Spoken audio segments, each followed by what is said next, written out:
Hi hello दोस्तों, आप लोगों का स्वागत है हमारे YouTube channel fair of knowledge में।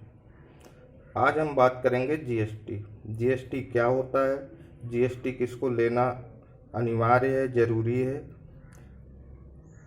जीएसटी जानने से पहले हम जानेंगे टैक्स यानी कर। कर को आप लोग पहले भी जानते होंगे, राजाओं महाराजाओं के समय में भी कर वसूला जाता था। लेकिन अभी हमारे भारत देश में गवर्नमेंट दो तरह के कर वसूलती है, direct tax, indirect tax. Direct tax में आपका इनकम टैक्स आता है और इनडायरेक्ट टैक्स में आपका जीएसटी, एक्साइज, इंटरटेनमेंट टैक्स वगैरह वगैरह करके। जीएसटी क्या होता है दोस्तों? गुड्स एंड सर्विस टैक्स, वस्तु एवं सेवा कर। सेवा कर। जीएसटी एक अप्रत्यक्ष कर या उपभोग कर है जिसका उपयोग भारत में वस्तुओं और सेवाओं की आपूर्ति पर किया जाता है। जीएसटी लागू करने का उद्देश्य क्या था? इसका उद्देश्य था वन नेशन वन टैक्स, मतलब एक राष्ट्र में एक ही टैक्स हो।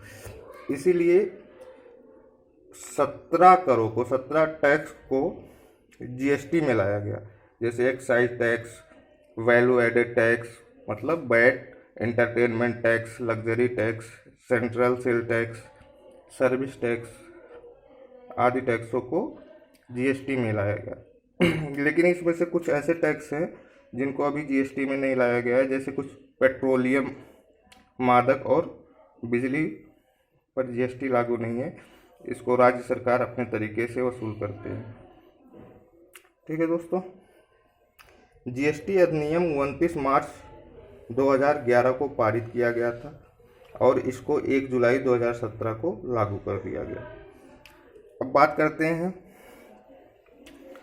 जीएसटी रजिस्ट्रेशन के लिए हमें एक जीएसटीएन प्रोवाइड किया जाता है, जिसका फुल फॉर्म होता है goods and service identification network. GSTN जो आपको प्राप्त होता है उसमें 15 डिजिट होते हैं, 15 डिजिट का जीएसटी होता है। पहले 2 डिजिट जो होते हैं वो स्टेट कोड होते हैं, जैसे अगर आप यूपी के हो तो 09 से शुरू होगा आपका जीएसटी नंबर, दिल्ली के हो तो 07 से शुरू होगा, महाराष्ट्र के हो 27 से शुरू होगा, हरियाणा के हो 06 से शुरू होगा। इसी तरह से 2 के बाद जो बाकी 10 अंक होते हैं, 10 अंक आपका पैन नंबर होता है। उसके बाद जो लास्ट के 3 डिजिट होते हैं वो जोनल कोड होता है। ठीक है दोस्तों, अभी हम यहाँ बात करेंगे जीएसटी रजिस्ट्रेशन किसको लेना अनिवार्य है। जीएसटी रजिस्ट्रेशन किसको लेना अनिवार्य है? 40 लाख एनुअल टर्नओवर होने पर। अगर आपका एक साल में 40 लाख टर्नओवर होता है तो आपको जीएसटी लेना ही पड़ेगा, ये ज़रूरी है, ये गवर्नमेंट का रूल है। विशेष राज्यों जैसे कि असम, अरुणाचल प्रदेश, जम्मू कश्मीर, सिक्किम, नागालैंड, हिमाचल प्रदेश वगैरह, यहाँ के लोग अगर, यहाँ के जो भी लोग होंगे, अगर उनका साल भर का टर्नओवर 20 लाख होगा तो भी उनके लिए अनिवार्य है जीएसटी लेना। अगर आप ई कॉमर्स पे सप्लाई देते हो, जैसे Flipkart, Amazon, Snapdeal, India mart, Meesho वगैरह पे, तो इसमें आपके पास अगर कुछ भी टर्नओवर नहीं है फिर भी जीएसटी लेना बहुत ही अनिवार्य है। जीएसटी रजिस्ट्रेशन को 2 भागों में बांटा गया है, एक होता है रेगुलर डीलर, एक होता है कंपोजिशन डीलर। रेगुलर डीलर जो होता है ये बिजनेस टू बिजनेस और बिजनेस टू कस्टमर दोनों ग्राहकों के साथ अपना डील कर सकता है, खरीद या बिक्री दोनों कर सकता है। जीएसटी कैलकुलेशन कैसे निकाला जाता है? रेगुलर डीलर के लिए जीएसटी कैलकुलेशन कि आप जीएसटी पे कैसे करते हो, इसमें output tax minus input tax, मतलब जो सामान आप बेचते हो उसमें से खरीदे गए सामान के टैक्स को घटा देते हो तो आपका कैलकुलेशन निकल जाता है। इसमें रिटर्न 3 प्रकार के रिटर्न जाते हैं, जीएसटी R1 और जीएसटी R3 भी, और एक रिटर्न होता है जीएसटी R9 एनुअल रिटर्न, जो कि साल के लास्ट में जाता है। इसमें जीएसटी को 5 रेटों में बांटा गया है, 0%, 5%, 12%, 18% और 28%। अपने राज्य और दूसरे राज्य में भी लेन देन कर सकते हैं। अगर आप रेगुलर डीलर हैं तो एक राज्य से दूसरे राज्य को साथ लेन देन कर सकते हैं। और दूसरे डीलर कौन से होते हैं? Composition dealer. कंपोजिशन डीलर के लिए क्या है, अगर आप जीएसटी में रजिस्ट्रेशन कराते हैं और आप कंपोजिशन लेते हैं तो उसके लिए है कि आप बिजनेस टू कस्टमर, आप कस्टमर के साथ डील कर सकते हो। बिजनेस टू बिजनेस इसमें डील नहीं हो सकता। जैसे कि regular dealer business to business करते हैं, इसमें नहीं हो सकता। कर भी सकते हो लेकिन आपको इसमें टैक्स नहीं मिलेगा।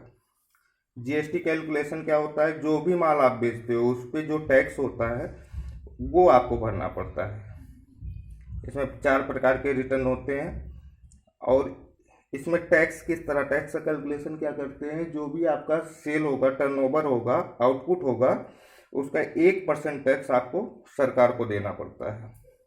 और इसमें अगर आपका स्कीम कंपोजिशन स्कीम है तो आप सिर्फ राज्य स्तरीय लेन देन कर सकते हो। मतलब अगर एक राज्य को, जैसे दिल्ली के हो तो सिर्फ दिल्ली में ही इसका लेन देन कर सकते हो, यूपी के हो तो सिर्फ यूपी में ही कर सकते हो। ये नहीं कि यूपी के हो तो दिल्ली में भी कर सकते हो, ऐसा नहीं है। जबकि रेगुलर डीलर अगर आप यूपी के हो, उत्तर प्रदेश के हो तो दिल्ली में भी आप इसका लेन देन कर सकते हो। तीसरी बात, अगर 1.5 करोड़ से कम आपका टर्नओवर है तभी कंपोजिशन डीलर के लिए अप्लाई कर सकते हो, अदरवाइज नहीं। 1.5 करोड़ के ऊपर होते ही आपको रेगुलर डीलर में जाना पड़ेगा। जीएसटी में एक चीज़ जानना बहुत ज़रूरी है, जीएसटी इंट्रा स्टेट सप्लाई क्या होता है और इंटर स्टेट सप्लाई क्या होता है। किसी भी राज्य का राज्य में ही, अगर एक राज्य का एक राज्य में ही आप सप्लाई देते हो तो उनको इंट्रा स्टेट कहते हैं। और अगर आप एक राज्य से दूसरे राज्य को सप्लाई देते हो तो उनको इंटर स्टेट कहते हैं। जीएसटी के टाइप होते हैं, एक इंट्रा स्टेट और एक इंटर स्टेट। इंट्रा स्टेट जो होता है इसमें सीजीएसटी होता है और एसजीएसटी होता है। इंटर स्टेट में आपका क्या होता है, आईजीएसटी होता है। ठीक है दोस्तों, हम उम्मीद करते हैं कि आप लोगों को समझ में आया होगा। थैंक यू दोस्तों, प्लीज़ लाइक और शेयर ज़रूर करें।